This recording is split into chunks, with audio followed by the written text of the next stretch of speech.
So a quick plug for my book, which came out a couple of years ago. It doesn't have an American publisher at the moment, but it's, I believe you can order it from the UK publisher, which is called Pavilion. But if you're interested in looking at what I'm talking about further, there's quite a lot in what I'm going to talk about which complements the last two speakers, I would say. Then, especially the last talk, I was flapping furiously at the back there. So I'll try and highlight some of the complementary bits rather than going over the same things. I'm diagnosed autistic, diagnosis of Asperger's 10 years ago. This was following my son's diagnosis a few years earlier. My son was diagnosed at the age of 2, and I was diagnosed at the age of 36, so a bit of a gap there. My son's now 16 years old and is taller than me. He's also would be classified as having severe learning or intellectual disability. So kind of quite different in many ways, my son and I, but in many ways quite similar as well. This is me many, many years ago coming down a slide before the UK brought in tighter health and safety regulations. And a number of roles I do, so I'm very busy at the moment. Throughout history and philosophy, so I was waving at the Wittgenstein reference earlier, from Plato through Hobbes to recent politics, there's always been this dominance of what is normal in a society and sanctions and stigma for those who deviate away from it. And as Donna Williams said, from its outset, from when autism was first defined, it's been judged by outsiders by its appearances rather than the lived experience of autism. So I'm going to talk a bit about alternative theories of autistic experience, about social relationality and social othering, and some of the implications for practice of what I'm going to talk about. So to start off with, here's an old quote from Hans Asperger. And this is not one of his better moments. And he says, "The autist is only himself and is not an active member of a greater organism which he is influenced by and which he influences constantly." He's basically saying that autistic people are not part of society, not full social members. As an autistic sociologist, I find this a bit odd. And the ontological status of autism, or more bluntly, what is autism, is somewhat dominated, or has been, especially in practice textbooks and so on, by three dominant theories: theory of mind, executive dysfunction, and weak central coherence theory. And I know that I saw an article recently which had a look at lots of differing theories which are coming out. Some of them I'd prefer over others, no doubt. But these dominant theories position autism as a neurological disorder, a pathological deviance from expected functional stages of development, as deviance away from normalcy. And this approach, when applied to the education or care of those diagnosed, often becomes a treatment program to try and modify the autistic person or the way they're behaving or acting to best fit into mainstream culture and society. This quote here is something I wrote now 20 years ago, and 10 years before I was diagnosed as autistic. This is before I had a very good idea of what autism was at all. Extremes of any combination come to be seen as psychiatric deviance, and the argument presented here, where disorder begins, is entirely down to social convention, and where one decides to draw the line across the spectrum. So I was even using the word spectrum back then, but I had the rather long academic mouthful of the human spectrum of dispositional diversity. So I was nearly there with the neurodiversity bit. And one of the theories I'd like to talk about is what's called an interest model of autism, or monotropism, as it was first called. And this was developed by some friends and colleagues of mine, Dr. Dinah Murray, and then later Wen Lawson. And this sees attention as a scarce resource for all human beings. And a monotropic attention strategy is when you hone down and focus in and try and, or block out external stuff somewhat to that attention tunnel. And there's an interesting link between ideas of this interest model of monotropism and how it makes repetitive behaviours and interests more meaningful and coherent to outsiders, and how it links to the concept of flow states. So what's a flow state? Well, you've heard the terms going with the flow or being in the zone, some sports people talk about, as a form of optimal experience that can be beneficial to feelings of happiness and well-being, described as being so involved in an activity that nothing else seems to matter. So you can lose sense of self, sense of time, sense of other things happening. So being so involved that nothing else matters much. Flow experiences require then complete immersion in an activity, whether playing a musical instrument, completing a complex technical task, or reading a book. And it can happen with social interactions as well, say when one is talking to a good friend. And activities that lead to a flow experience can be called autotelic, in the sense that they are an end in themselves. It's not being done for some end reward or outcome. It's the activity itself which is rewarding, which produces the flow-like state. So people on the autism spectrum are often said to be tuned out from the social world operating around them. To me, this is a large, or sometimes at least, a large mischaracterization. At times it's because the individual in question is fully engaged in a given activity and could be said to have achieved a state of flow. It's just something an outsider may not be recognizing or connecting to. As Dinah Murray once said, we suggest that the uneven skills profile in autism depends on which interests have been fired into monotropic superdrive and which have been left unstimulated by any felt experience, or worse still, negative experience. And experiences of failure or the condemnation or mocking of others can have devastating consequences. This can be highly influential on which interests are taken up and followed through, and which are stopped through feelings of fear and anxiety. Disruptions to this flow can lead to a fragmented perception of incoming stimuli, feelings of an unwanted invasion, and this can lead to reactions called meltdowns, shutdowns, panic attacks, and so on. This photograph of me here was when I was a small child, and I was on a seesaw in the park.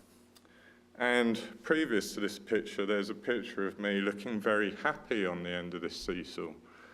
What led to this panic attack was my brother went to the back of it at the other end and started moving it up and down. So I got a bit discombobulated, couldn't predict the sensory change that was about to happen. So I went into an instant panic attack, and my mother took a photograph. So. I love my mum because she's brilliant. But. So, I'm going to show you a case in point. Is my main interest, other than philosophy and sociology and so on, is table tennis. And this is extremely good for producing flow-like states, just bouncing a ball up and down. This doesn't take all my attention though. I can carry on talking to you because it's become largely automated. And I've been doing this since I was a young child. So I can spin the ball, bounce it up, and do whatever I really like and carry on. There we go. So, bit of showing off there. But I've been playing this sport from a young age, and there was a quote from an old school teacher of mine who said that he was also my French teacher, but he took the table tennis club. And when I was a young child, he wrote in my school report that appalling I fear, I'm at a loss to know what to do next. Fortunately, he enjoys his table tennis. So I got completely failed French exam, and I'm absolutely terrible at French. But I carried on, and a few years back got to 350th in England, which for an autistic dyspraxic guy is not bad. So moving on, these quotes here are all from autistic young people, mainly in mainstream educational settings or attached units. More verbal autistic youngsters. And this came from a study I was involved in some years ago, in 2012. 95% of people don't understand me. Friends are overwhelming. Adults never leave me alone. And most worrying of the quotes we had was, adults don't stop bullying me. And if you think of these quotes, they're all showing social awareness, social understanding, a sense of me, self and other and difference. Quite a social understanding going on. So what I suggested with the double empathy problem was basically an academic way of framing something that autistic people have been writing about since the early 90s, from what I've seen. In this case of mutual incomprehension that can happen between autistic and non-autistic people. And as a theory, it sees this breakdown in interaction as not solely located in the mind of the autistic person, but from the two differing dispositions trying to interact with one another in situ. Very much like the last presenter was talking about this embodied way of being and how that connects with others. And the double empathy problem is when that breaks down or it goes really wrong, if you like. And theory of autistic mind, if you like, can often leave a great deal to be desired, especially in, say, a practitioner who's never met an autistic person knowingly before or interacted with them. British academic Lynn Cameron came up with a term, or uses the term dyspathy, to highlight how empathy is often blocked or resisted by people. So she was trying to find a term other than apathy and antipathy to try and get to this thing of not being empathetic all the time.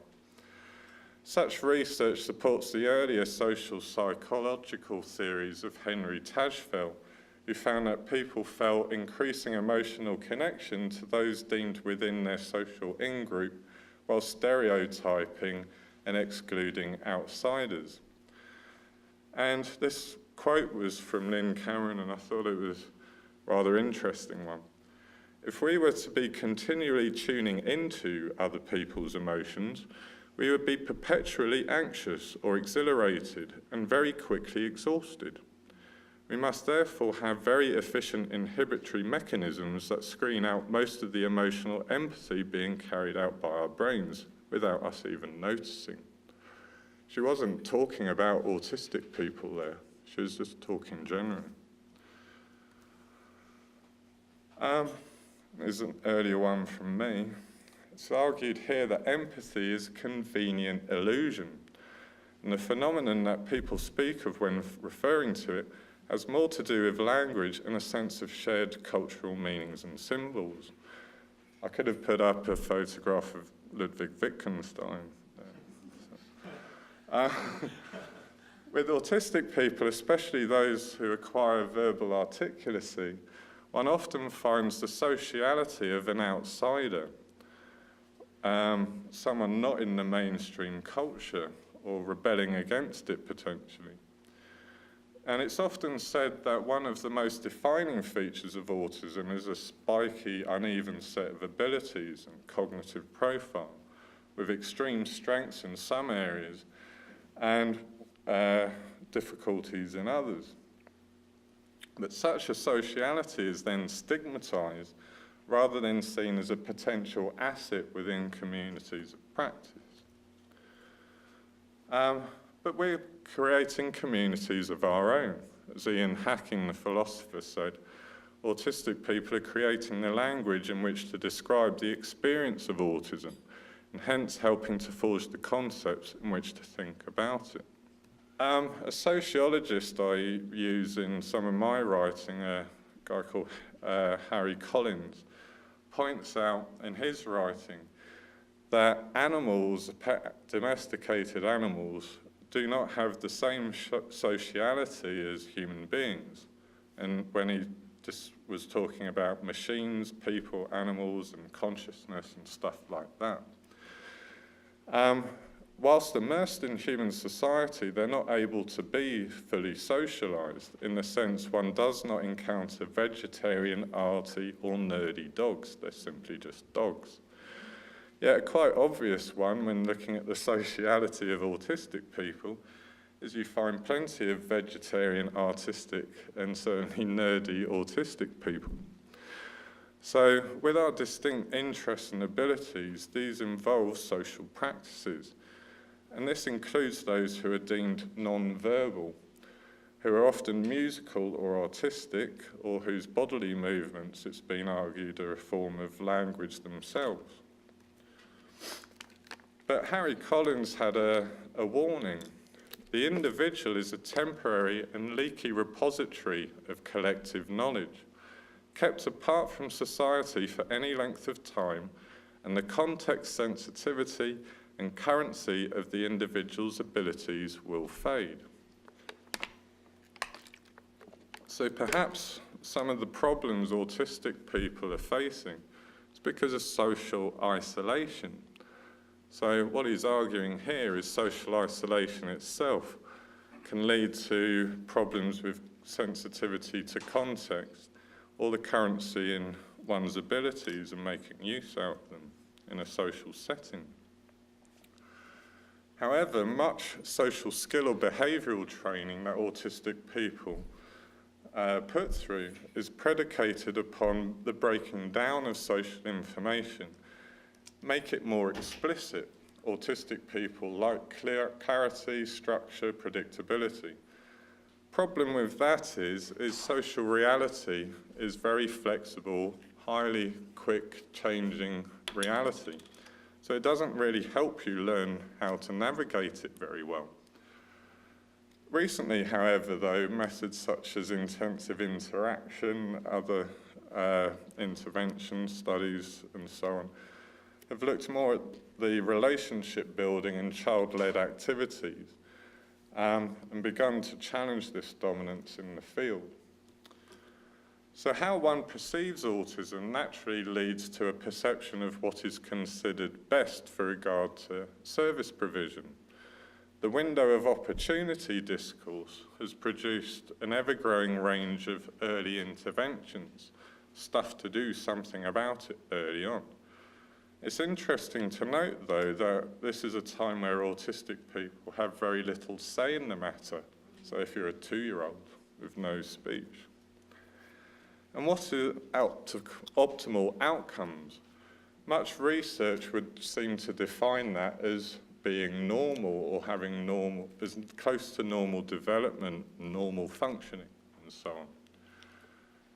This communication page was put together by the activist Mel Baggs to deal with a particular support worker that they were having difficulty with. Quite an ingenious one with a voice output, so you could do sort of, please leave me alone now, and then ramp it up if things got out of hand to the top right-hand corner. Great stuff. But it's a serious point. This is a quote from Donna Williams from 1996. I had virtually no socially shared nor consciously intentionally expressed personhood beyond this performance of a non-autistic normality, with which I had neither comprehension, connection, nor identification. This disconnected, constructed facade was accepted by the world around me, where my true and connected self was not. Each spoonful of its acceptance was a shovelful of dirt on the coffin in which my real self was being buried alive. A rather eloquent account of masking there from Donna. And this does lead to theories around social isolation and suicide. The very earliest days of sociology, Émile Durkheim, the French sociologist, did a study of suicide across Europe because he saw it as a topic which was traditionally seen as very individualized and psychologized about the person and their thoughts. So he tried to put suicide in a social context, and this was published in 1897, so quite a while ago. And he suggested there was a personal need for equilibrium with too little or too much of rapid change or too little change in society, or too much isolation or being too controlled by a society or group you're in can lead to problems and eventually a higher suicide rate. Thus, people were seen in need of a level of social control and sanction, in his view, for their own good and for the good of society. There's a bit of a problem, though, in that idea. It's as if everyone's starting point is the same. So if your natural thing on this graph is off-center, someone trying to move you towards it is going to put you into these very difficult situations, thinking it's in your best interest to normalize you when actually they're making things worse. And this links to another sociologist, Talcott Parsons, who saw illness and disability as a form of social deviance from functional norms which needed professional monitoring and surveillance. So hence the sick notes for work and getting out of work detail, as it were, from being ill. This was later developed into what was called the rehabilitation role for those who had seen as more long-term problems or couldn't get better. The idea there was to make people as normal as possible.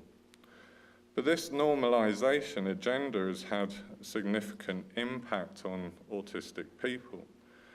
There's cultural imperialism in the sense that how we are defined as autistic people traditionally has not been done by autistic people themselves in a powerful sense, in owning the narrative culturally. And notions such as ableism and mansplaining can be seen as having similar roots. And a few years ago, I used a variation of mansplaining about psychological or psychiatric professions who often reduce relationships to that of the sick role and remedial attempts, with one's interpretations of oneself undermined by the expert knowledge being projected onto you, who by default is positioned in oneself is positioned relatively powerless in comparison to the medical practitioner. Some disability researchers, Carol Thomas and Donna Reeve, use this term psycho-emotional disablement. And the idea here, it's similar to old labelling theory in some respects, but takes it further, that society disables people on a psychological and emotional level. So, through various means. And this leads to why people often follow more of a social model approach.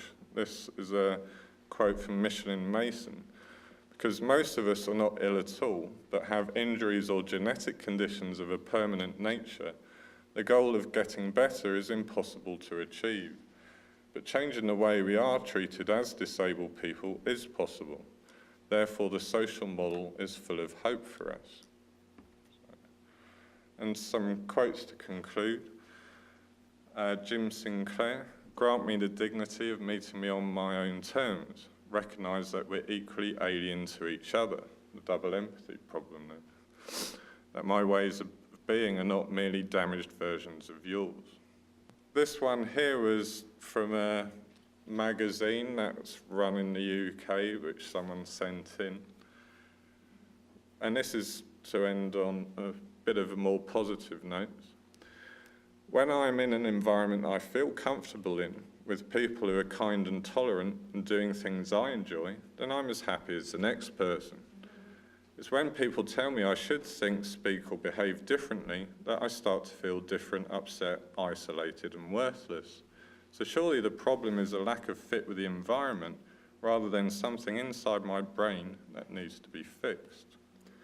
And lastly, an old quote of my own, it is the personal tragedy model and resultant normalisation agenda, supported by some of the world's largest autism charities, and with the resultant need induced in parents of autistic people to behaviourally modify them, that has done most or a lot of the disabling of autistic people living in society today, many of whom remain undetected by those who would potentially provide them with more positive support.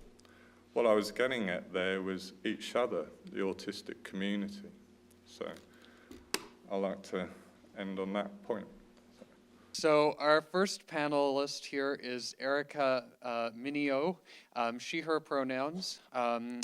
She is a UC Davis student majoring in biological sciences and minoring in animal studies and music. And in fact, on the music area, there is exciting news because Erica was recently competing in the UC Davis-wide concerto competition. So anybody at UC Davis could enter this, and she won.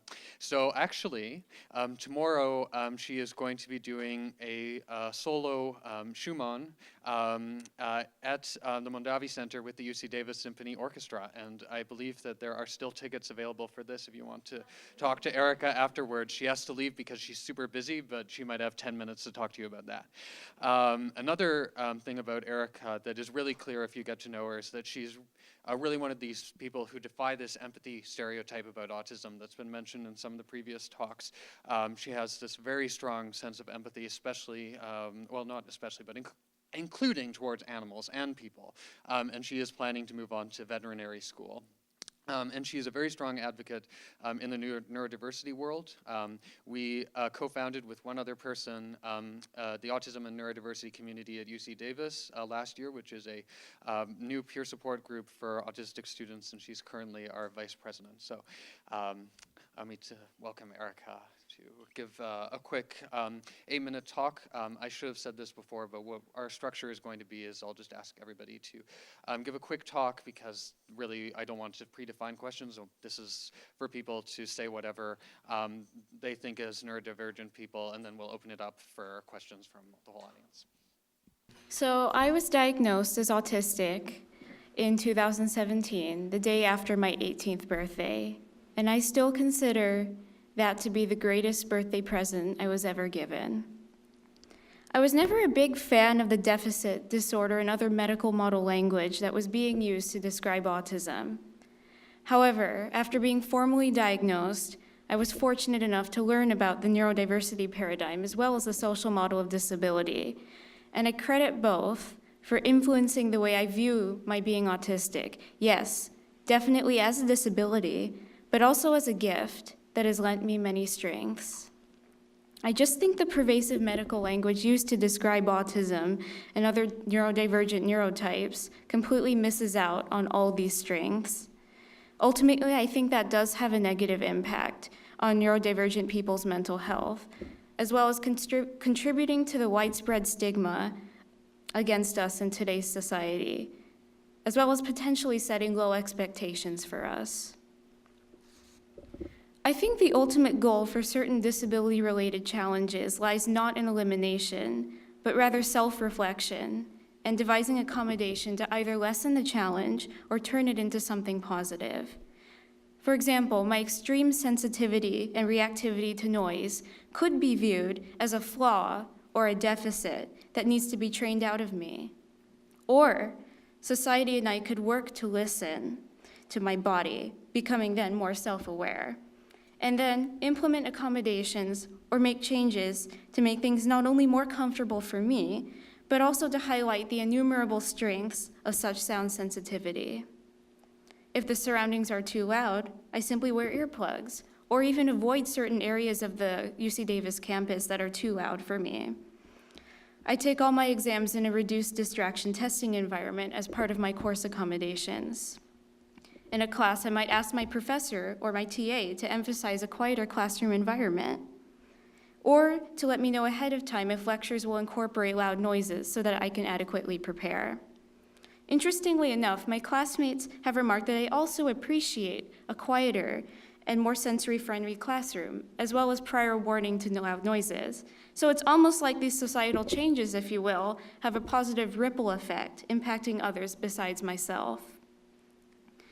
In addition to these accommodations, working with a challenge instead of fighting it allows me to harness its potential strengths. Sound sensitivity has myriad positive effects in music, for example, something I can greatly appreciate as a pianist and a violinist. I can channel my reactivity to unpleasant sounds into feedback for myself and my fellow musicians so that we can ultimately create better music. It's also allowed me to experience music much more viscerally and profoundly as a living, breathing entity that must be nurtured and interpreted thoughtfully. In terms of mental health, I think this pathology model is not at all conducive to good mental health outcomes, as my own psychological well-being can attest. Telling an already vulnerable and marginalized population that they're disordered or that the way their mind works is fundamentally wrong is simply setting them up for these poor mental health outcomes, something our club members have spoken about at length in the past. In my experience, once I began accepting the fact that I was autistic and that autism does have its strengths, that there are other people out there in the world, just like me, who lead happy, healthy, and fulfilling lives, and that it's okay to embrace myself for who I really am, that was the big paradigm shift for me. And I think that's helped to improve my mental health, even in a system that still sometimes insists on calling out my flaws and labeling me as disordered and broken. I definitely think autism lends many strengths, however. For me, those would include sound sensitivity, being very observant and attentive to detail, something that's very important in the veterinary world. Having profound empathy towards animals and humans, something I do hope to put to good use in vet school and in my future career as a veterinarian. Experiencing the world in a very visceral way, like living life in high definition with super sensitive microphones 24/7, as well as amplifying my emotions. Having a strong, unwavering moral compass, peer pressure doesn't really affect me, as my middle school classmates found out very quickly.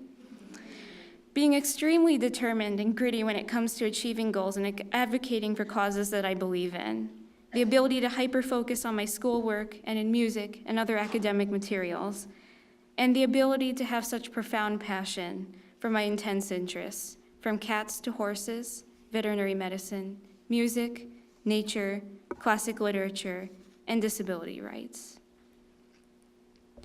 I think it's much more productive to focus on these strengths and harness them into a career and making my life more meaningful, instead of trying to focus on eliminating deficits that may very well be a byproduct of an unforgiving, rigid society. Yes, autism is definitely a disability, but it's also definitely a gift.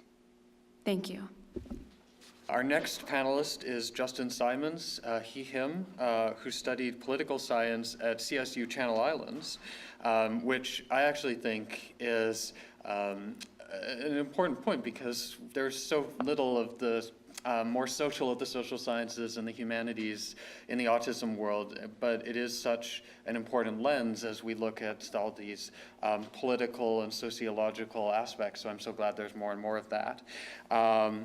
Justin is actually an RA for Dana, who spoke earlier, and he's also found time for a lot of advocacy as a member of the Socialist Party.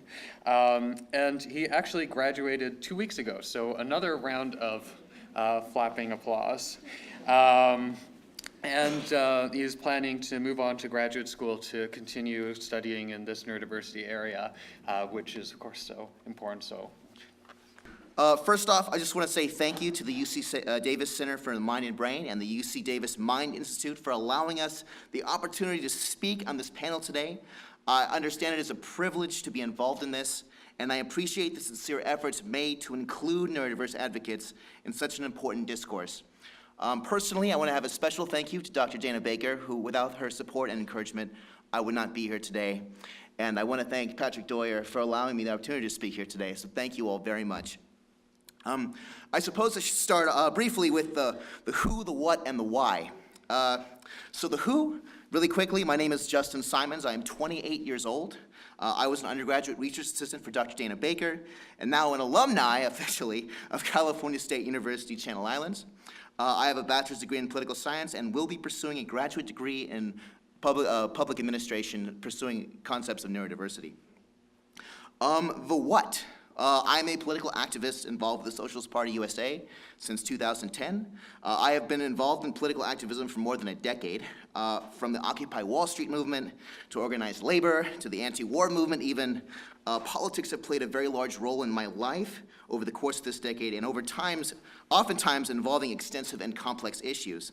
Topics that more often than not have a strong personal connection to many people involved.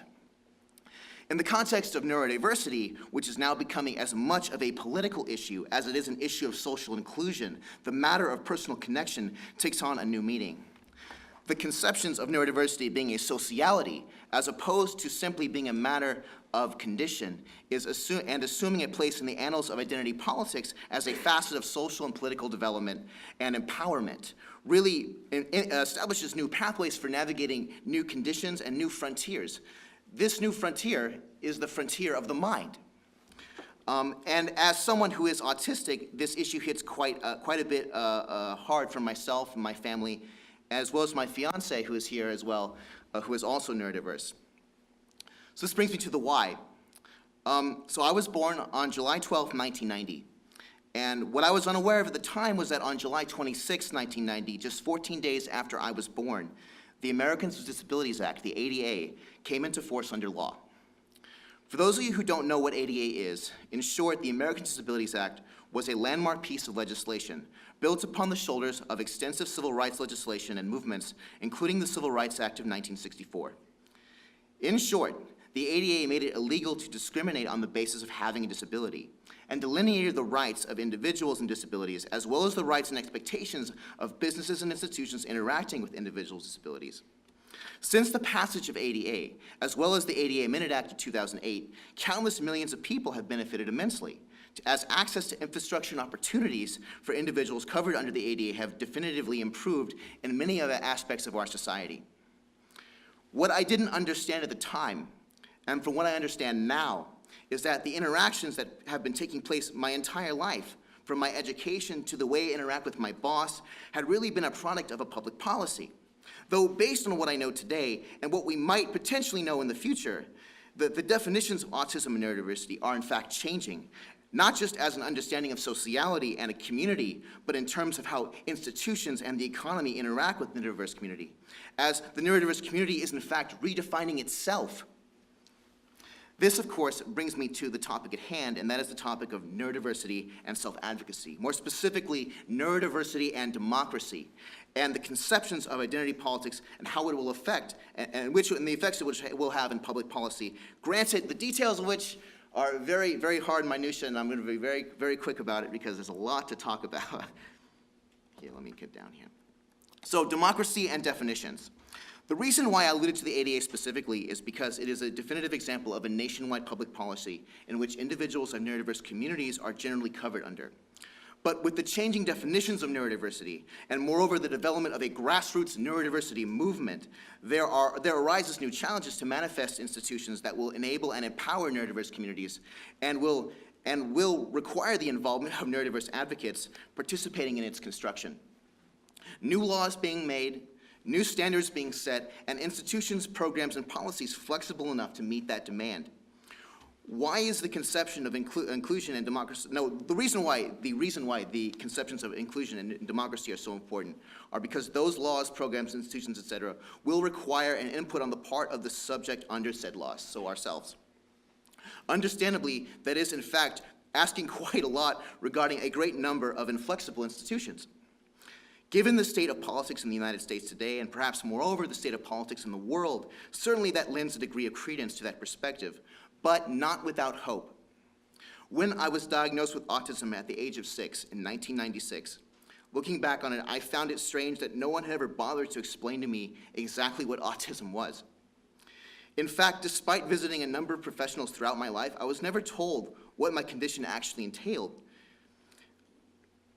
other than what the symptoms of that condition may exist and what options might be available to support me. And I think that was part of the reason why it happened is because autism itself is still being defined. And that information on that subject, specifically in the 1990s and early 2000s, were still being studied and accounted for under the context of our applied scientific analysis. But what was understood was that there was a mandate that was being carried out under the letter of the law in order to ensure the legal and financial accountability of that said institution. What I understand now is that this is not an aspect of deprived agency, but rather a lapse in communicative efforts to include members of our neurodiverse community in the discourse on how to engage in these issues being established on the basis of neurotypical application, which itself is being dealt with in the present, and it's still a matter of exploration and contention, and in the context of the law and between advocates, activists, and concerned parties alike. Going forward, there is a responsibility on the part of the institution of law and governance to provide the equitable inclusion of all people under its jurisdiction. But there is a growing movement, building a new facet of social development that we are experiencing today and of which we will continue to see in the future. Thank you. And the next introduction is introducing Matt Hermits. Him who's going to get actually a slightly skimpier introduction because what he's going to be talking about is more closely related to his own story, so I don't want to steal his thunder. But he's actually a member of a public speaking group locally called Fly Brave. Some of you might have been in this very room in December. I was not here, unfortunately, but I heard wonderful things about the presentations that Fly Brave did then. They're also going to be at the Summer Institute, the Mind Summer Institute, registration for which I'm told is now open. And really what Fly Brave is it's a group of people who are sharing their own perspectives and stories, which, as Joseph was pointing out in his talk earlier, is such an important and empowering thing. So without further ado, Matt. Hello, everyone. Thank you for having me here, and thank you, Patrick, for the quick introduction. So again, my name is Matt Hermits. Nice to meet all of you. I graduated from UC Berkeley, and I majored in Asian Studies, which basically is Asian history and literature. And for me, academics, while challenging, they were far less challenging than assimilating socially. And after I graduated from college, I ended up taking a job that played to my weaknesses rather than my strengths. It was at the Aria in Las Vegas, so it was the resort and casino there, really large, and it's obviously a place that's very difficult for anyone who has autism. I didn't really think too much of it at the time. I thought that it would not be that difficult, but that was my first job experience, so I had no idea what I was really getting into. And in that job, it required multitasking. It was very fast-paced. It required a really good executive function, which is something that I lack, because once I get into an activity, I have a hard time moving from task to task. It's a very social environment, of course, and I would say that I don't have the best social skills, especially at that time when I was severely lacking. And then, of course, picking up on social cues is something that I've always had difficulty with and I'm still learning today. And then, of course, motor skills. I'm also suspected of having dyspraxia, which I think was actually mentioned earlier today, but dyspraxia is basically a disability which primarily focuses on having difficulty with fine motor skills. And for me, I have a really hard time doing anything that's fine motor related. And on that job, I had to do a lot of fine motor related tasks, and I always struggled a lot with them. And while I was on the job, I always really just felt like a social outcast. I never really got along with anyone. I didn't really talk to anyone on the job. And it wasn't until the end of the job where I actually met one person who I started to form a connection with. But at that point, I had just gone so downhill, and my mental state had gotten so bad that I didn't really realize that I really started forming a connection with him. And shortly thereafter, I did quit the job. Unfortunately, I only lasted at that job for 3 months. And I basically stayed there for as long as I did, because even though after 1 month I knew it wasn't for me, my dad helped me get the job, so I didn't want to let my dad down, nor did I want to let my dad's friend down. My dad also suggested at that time, while I was on the job, that, hey, Matt, maybe you could write a book about your experience there. And I thought that might actually be a really interesting idea. Working at the Aria Hotel, that's not a typical experience for someone with autism to work in a large casino resort like that. And that's another reason why I stayed there. So after I quit the job, I went into a huge depression. I thought that my life was over. I didn't really know what to do. I remember I couldn't even get out of bed.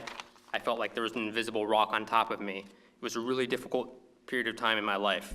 I felt more suicidal than ever. Although I never attempted suicide, I had never thought more about it at that time than ever.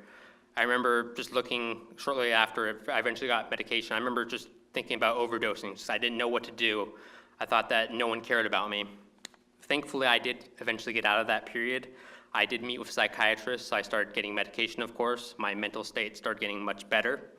I started attending weekly group sessions with my psychiatrist, and that helped a lot because I met a lot of other neurodivergent people there, and we shared very similar experiences, and it helped just make me more aware that I'm not the only one going through those difficulties, that other people were also going through those same difficulties. I also started reading books about people with autism. I wanted to see how others dealt with their own situations. So I read a lot of New York best time sellers of people who went through difficult situations and how they overcame their own adversity. And it really helped me a lot because it helped me understand how I could approach situations myself. And also helped me because I'm also hoping to write a book still. So that was good for me. I also eventually later on I started playing some online games, and this was actually significant because I had never really had a group of friends, and it was actually through playing an online game that I actually got my first group of friends, and I still play games with them, I still talk to them, and it's really nice. I've had friends here and there throughout my life, but I've never really had a true group of friends like that, and that was really meaningful to me. I started bonding better with my brother. I never really had a bad relationship with him, but I didn't really ever get along with him that much, so that was really significant. My mom's relationship with me started getting a lot better. I did something called the Access program at the Mind Institute, where many of those with autism, they come here, and I learned a lot through doing that. We learned social skills. My mom also attended the parent group, so she started having a better understanding of me. And it was through that was really significant that I eventually joined the organization that was mentioned earlier called Fly Brave, and that was basically a huge turning point in my life. When I joined Fly Brave, I didn't really know what I was going to do. I was told to do it just because I was asked to volunteer during the Access program, but it was really significant because I eventually ended up teaching a public speaking class there, and that's how we eventually came about with the class, or with the event in December. And really, that was actually my first public speaking event in December, and it was really my first experience teaching, and it's really meaningful to me because it just really felt truly empowering for me.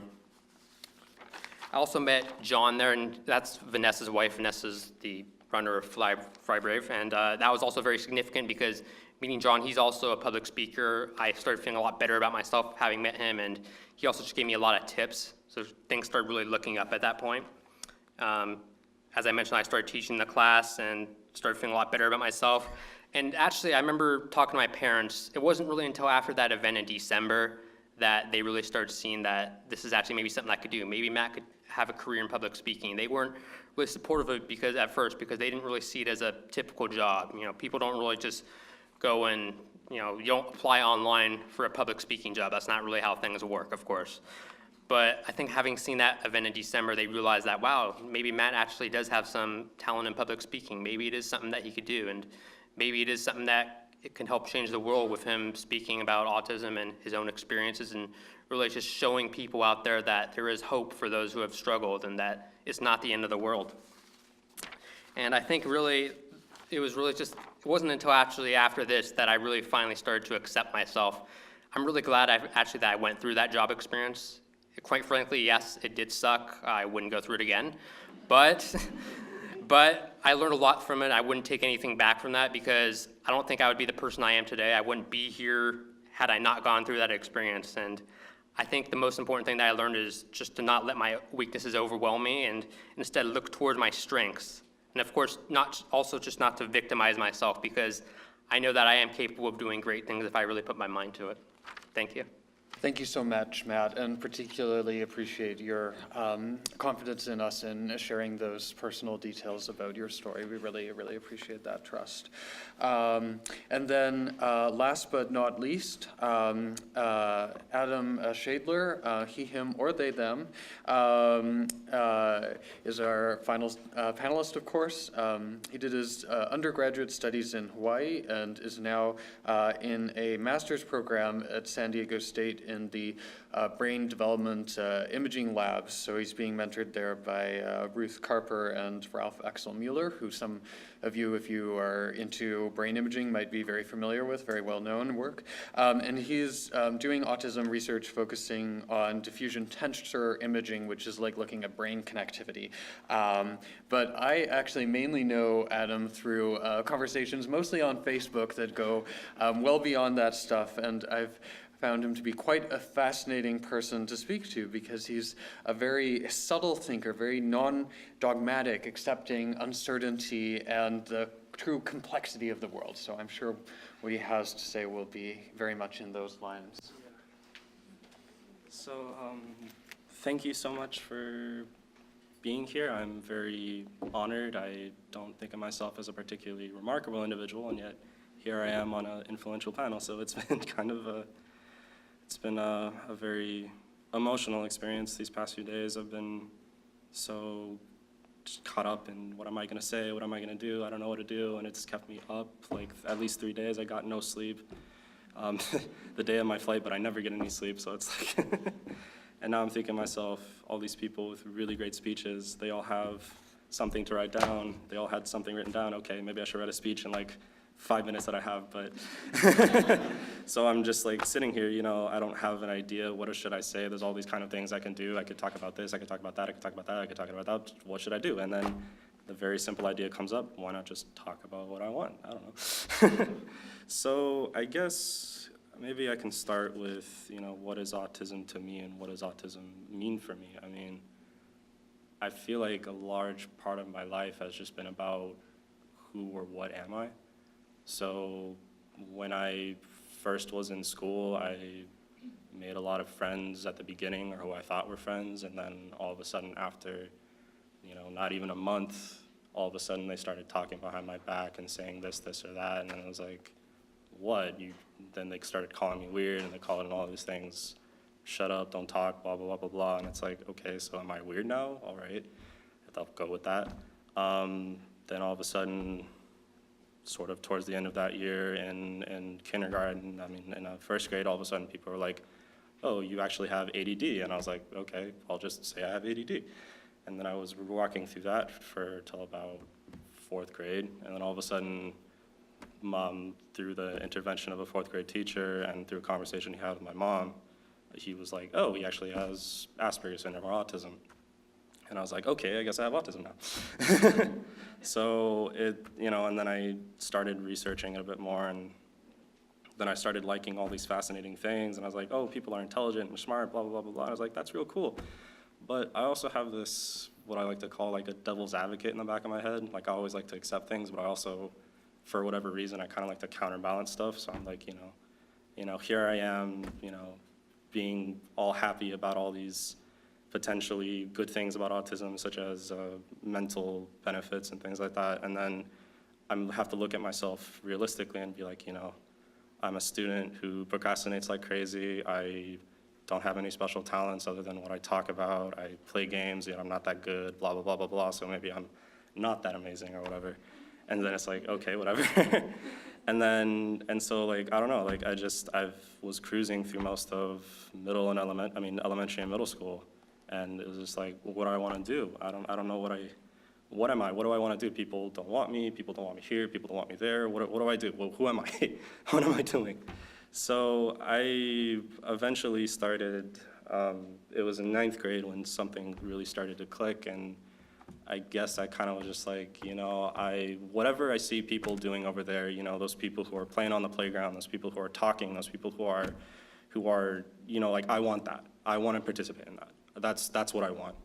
And it took me a while to really kind of parse what that was. And I think I sat in my room for like 4 days just basically playing mental videos of like every single interaction I've been in and every single thing, and trying to tell myself, what is it other people are doing? What is it that I'm not doing? What is it that, what am I doing and what am I getting out of that interaction? What are other people doing and what are they getting out of that interaction? And I just started just going through everything. And I told myself, don't pick any specific details, just figure out the patterns, figure out what those things. And I eventually, after thinking, I was like, I don't want to lose this. I want to figure out, put this into something. And I made a list of like rules and things to follow, and things started from there. I went to a park one time where I was talking with an individual, and I told myself, if you want to hold a conversation, look them in the eyes, not all the time, let them speak, let them talk, to only talk about what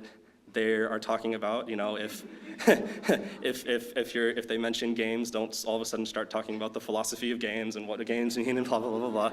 So I just told myself, just focus on what he's saying, focus on what he's doing, and do that.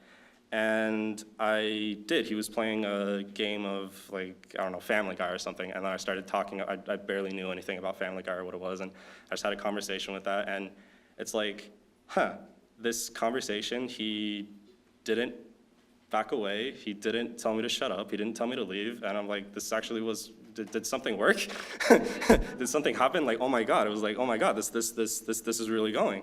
But eventually I started to learn that the social rules that I made for myself and that these things that I gave myself, they had limits. And a big limit to them was my list was very self-deprecating, was like, don't be stupid, don't STEM, do all this other stuff. And it was also very restrictive. It didn't allow me to really explore who I was and be who I wanted to be. I was basically telling myself, hate autism, hate who you are, just be this other person. And eventually that started to be, that didn't really work.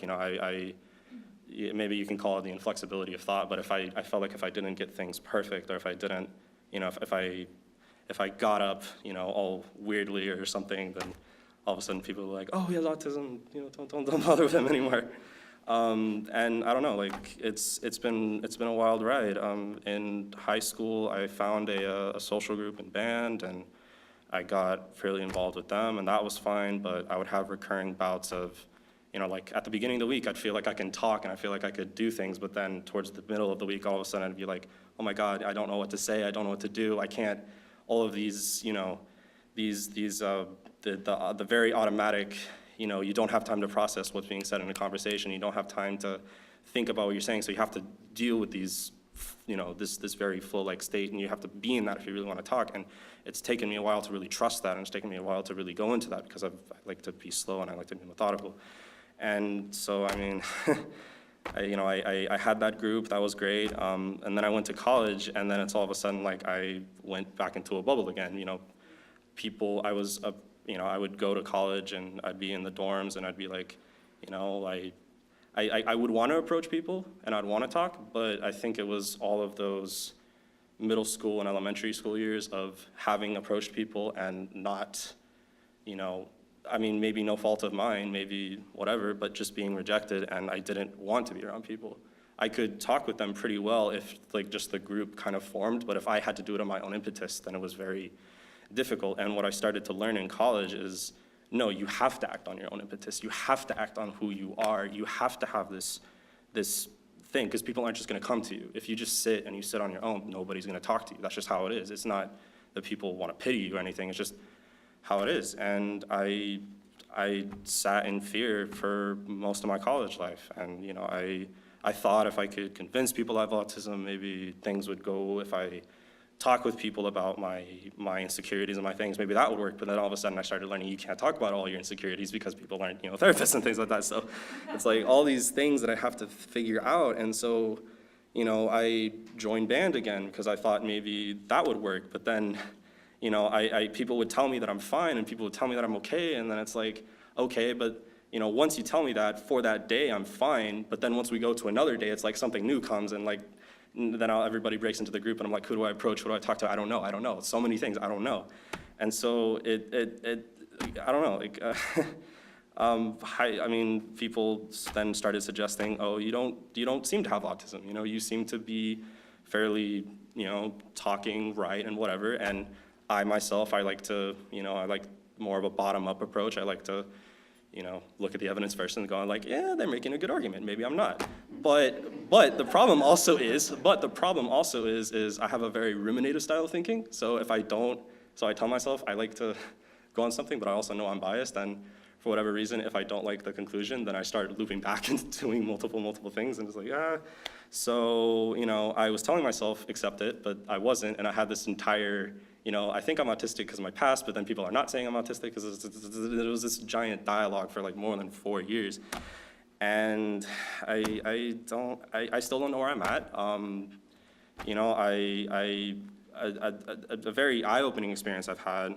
I have this personal conundrum right now, which is when I go in front of people, I gesticulate, I talk, I can read the most, you know, I can do all of that, right? And it's very, you know, if you don't do that, you're not autistic, right? And you know, I've had high levels of anxiety in my lab and always asking people if I'm doing fine, if my work is fine, blah, blah, blah, blah, blah. And people always tell me, you know, Adam, relax, you're fine, don't worry, don't. And it just never clicks with me. I just can't see whatever information that they have to access that allows them to say that I don't have that. I don't, for whatever reason, I don't know, maybe it's, I can't see myself intellectually, or maybe I'm so in my own thoughts, I don't know. But a really eye-opening thought for me was I was talking with one of our people in our labs because they offered to potentially give me a re-diagnosis. I've been trying to track down details of my original diagnosis, and that's been difficult. They shredded my cumulative file, which is basically where that has like all your IEP history. Luckily, I found my old IEP that was up to 6th grade, so I know that they tested me using the Gilliam scale, but I don't know exactly if they used the ADOS or whatever. So I've been very curious, where am I right now? And so they offered to do that. And when we were talking, I was talking about how I conceptualize social interaction, how I try to create this context where, I hope I'm not going over, you know, where like there's all these rules and there's all these things, but I try to convince myself that there's a logical order to it. There is a logical reason why. There's a reason why you can use this joke, or you can use a potentially offensive joke in one group of friends, but you can't use it in another group of friends. There's a reason why. And if you can understand these core things, if you can understand how these general things will work, then in your own mind, you can conceptualize and generalize where you're going as you go there. You can be like, you know, I know this person this long, I'm this familiar with them, okay, so maybe I should act this way because of what I know, because of these things. And I was talking to her about that, and she said, you know, it's very interesting, it's very fascinating, and these are things that a lot of other autistics have been talking about. And she was like, you know, do you think about it often? And I told her it felt fairly automatic, because I felt like I don't have to talk about it as much. But after I started talking to her, I had this feeling like I don't want to think that much, I don't want to do much, I'm very mentally exhausted. That conversation was mentally exhausting, and I was just kind of sitting, whistling to myself, talking to myself. That's how I stim, and I've only recently been doing it again. And it was just like something was bothering me, and I didn't figure out why. And then all of a sudden, I started talking to my PI, who's a very wonderful woman, and I just started breaking down, crying in front of her. And what I finally realized was that, yes, I can do all of these things automatically. I can look at people and figure out all these things, but it doesn't mean that it's any less easier. It doesn't mean it's at the same, it's not, yeah, I learned to quote unquote ride the bike later in life, but that doesn't mean it's not effortful. And I started realizing that the reason why I'm anxious, the reason why I'm doing all these things is because I'm constantly asking myself, what do I need to say? What do I need to do? Am I crossing a boundary? Am I not crossing a boundary? I have had so many experiences of people being, like, Adam, you are being too much. Adam, you're being too little. And I'm always having to figure out and adjust. And I finally realized that just how online I am all the time. And I was crying in front of my PI because I was just like, why doesn't it get any easier? And I'm kind of tearing up right now, but it's like,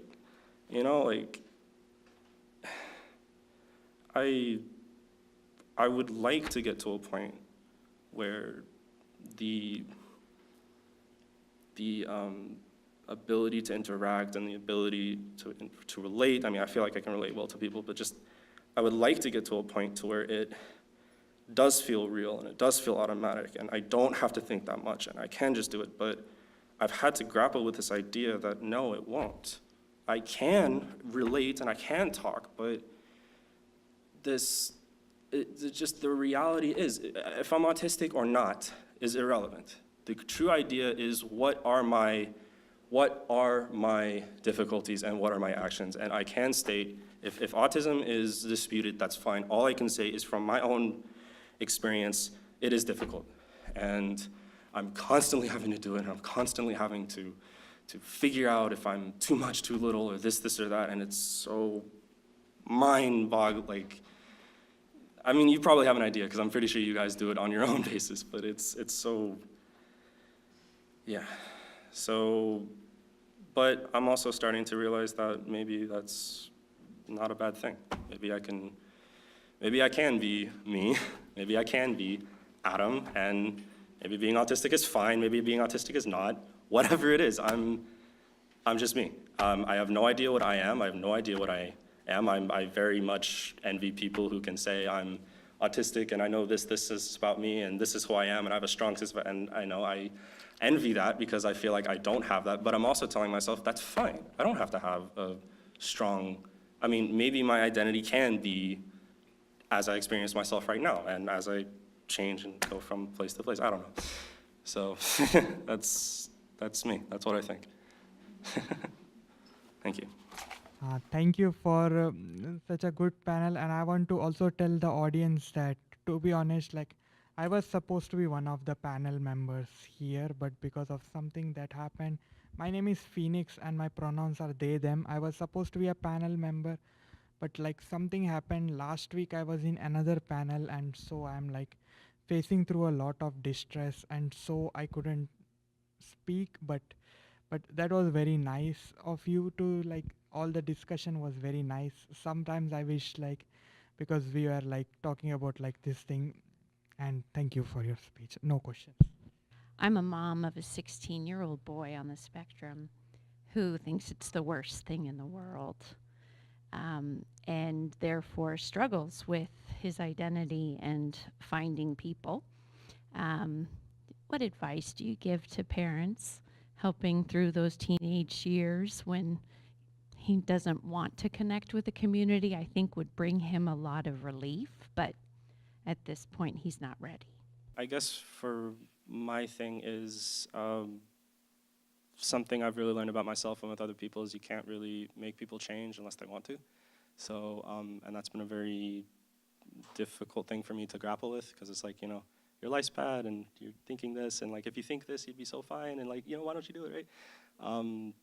But without knowing much of the context, I definitely say, definitely maybe working with him to kind of see the idea of why it's good to connect with people, and if he can't, that doesn't mean that you don't force him, because, you know, as a parent, you do need to, you know, you can't always let your kids do what they need to do. You do need to do what's best for them, but also there's kind of a way you can put them to it. There, you know, there's that you can, if you push them too much, then they won't do anything. But if you push them a little bit, and if you guide them to it, and you guide them to do their own decision, that may be best. Now, if you're already doing that, I'm not too sure what else I can say, but definitely something that I will mention is, for me, definitely surrounding myself with very, you know, like-minded individuals, and not just like-minded, but also other individuals who can challenge me, and definitely plugging into and definitely learning about this autistic community and definitely getting into it has given me my own sense of agency and my own sense of just,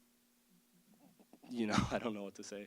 So I guess practically, I would definitely say wherever area you're in, you know, get to know some of the resources around you, get to know, you know, is there an autistic club? Is there a meetup group? Back in San Diego, we have an autistic meetup group that we're trying to promote and we're trying to get up, and I'm telling individuals about this, and they're like, what? I had no idea. We're telling individuals about resources in the community, and they have no idea about it. So I definitely do think that, I mean, maybe this is just my own over-idealistic mindset, but I do feel like there's things out there. Just one part of it is definitely, you know, learning about it, unplugging. So I guess to sum up what I'm saying, two things is, you know, push him as lightly or gently as you feel needed. Even if he doesn't want to, he does need to, but also make sure that you have, you know, you keep that in mind, that you can't force anybody to do anything, but also that you're a parent and you need to, because that's just how raising a child is. And then also definitely learn about not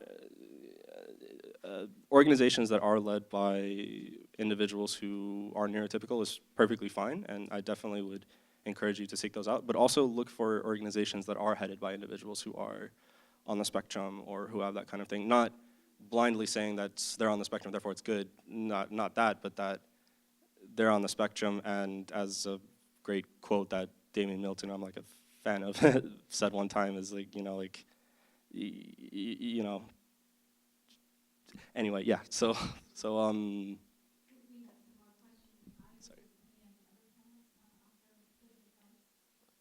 I'll just say something real quick. I'll just reemphasize what Adam said. Just, I think having your child just realize that, like, he's the one that has to realize it himself eventually.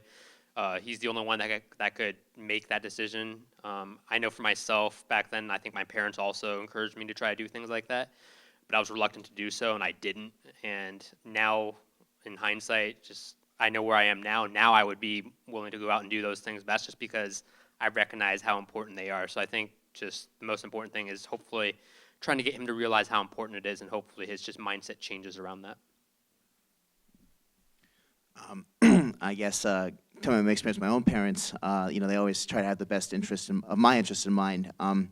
And, you know, they were trying to guide me to a lot of different things, a lot of different programs, taking me to different places to meet people who are autistic when I was younger. And for better or for worse, I learned how to make friends that way. But I think kind of echoing the same sentiments, you know, when I was finally, ultimately it was up to my own decision to try and find out what was best for me and how to make those things happen. And, you know, it was very difficult, you know, a lot of very depressive episodes. But going forward, you know, I feel I've become a better person because of that. And being able to build off those things has really made me understand and appreciate, you know, what I have and what I don't have. So thank you. Yes, sometimes it does take time. For me, I didn't discover that the autistic community existed until I was 17 years old. And for me, getting involved in that community took another year and a half, I would say. So it definitely can take some time. And for me, it was very overwhelming, even to get involved in the very first stages of advocacy work, because you're really putting yourself out there. And everybody goes along at their own pace in this regard. Maybe your son might never feel comfortable advocating as an openly autistic person, say, but if there are autistic-led and autistic-founded spaces in the community, I would highly encourage you both to seek them out, because seeing other autistic people taking leadership and initiative can be a very big eye-opener, and for me it definitely was. So that could be something to consider. And the whole idea of autistic culture too, once I found that out, that completely changed the way that I viewed a lot of things like stimming as something good and something to be celebrated. So sometimes a paradigm shift can be very drastic, but oftentimes it just kind of creeps along a little bit. And then once you reach a certain peak, then that realization comes to a head, and that's when everything can finally start to fall into place. So patience, I think, is key. So I am in a little bit at a different time in parenting. So I have a 5-year-old autistic boy, and my question to you is, when did your parents, or when did you realize, or did they introduce that topic to you and let you know that you were autistic? And also, how and when would you, do you have recommendations, or do you have kind of thoughts about how and when that might be appropriate? So I guess I will go first. I was diagnosed when I was 6 years old in 1996. And it was like in the early days of the ADA and that kind of stuff. One of the things that I think I mentioned in my speech, no one actually ever told me what autism was. And I was very fascinating because looking back on it, I actually find it very strange that no one ever decided to tell me what specifically that was and what it entailed, other than, here are the symptoms, you might need help in school, and here are some programs you can get involved with. And, the thing is that I actually didn't know what autism was until after I graduated high school. I didn't bother to look it up until I decided to go do research on my own, because all the professionals I actually met never told me. They just told me, well, here's a certain degree of medication, here's the thing you can do to keep you on track, and we're going to have you run this program, that kind of thing.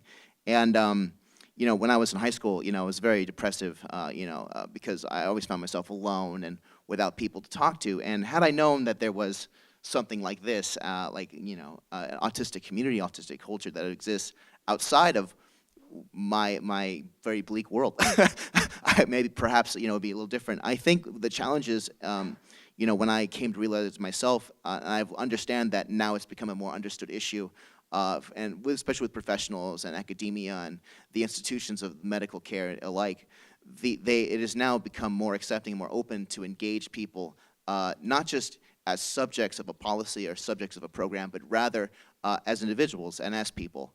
And I think that's a dynamic that's really changing, because it's no longer an aspect of us just being subject to certain aspects of the law and subject to certain aspects of thought, but rather being the subjects of our own choosing. And I think that's going to be a facet development that we're going to see in the future. And I'm far more hopeful about the young people today being engaged and being a part of our community, as opposed to when I was a child back in the early 90s.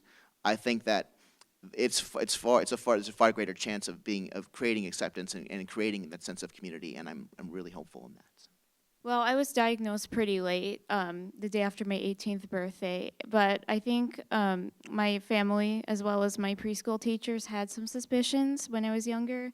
Anecdotally, I was known to line up toys as a kid, and in preschool I did definitely have some trouble with sensory overload and some panic attacks. But I guess I was able to mask my autistic traits so well that it wasn't really until I started doing research on my own that I started to realize that maybe I am autistic. So I think it's different for every person. And in terms of how to approach the dialogue with your son, I think it might be helpful to say, because you're autistic, this is why, maybe this is why you're overwhelmed by loud noises or bright lights, or maybe you're autistic and that allows you to experience music in such a profound way. So emphasizing not only the challenges, but also explaining the strengths is very important. Yeah, I just wanted to say one quick thing. So if you haven't looked for services yet and you haven't plugged your son in, I just wanted to say that if you're feeling reluctant about that, research has kind of shown that the earlier intervention and definitely getting kids earlier access to good services produces some of the better benefits and leads to more well-adjusted people. The UC Davis Mind Institute was created in 1998 with a promise to find cures for neurodevelopmental disorders. Every day, our physicians and researchers come closer to fulfilling that promise. Their groundbreaking research on autism, Fragile X syndrome, chromosome 22q11.2 deletion syndrome, ADHD, and other brain disorders are helping children achieve their fullest potential. Please visit our website to find out more about current studies, upcoming events, and how you can help make a difference.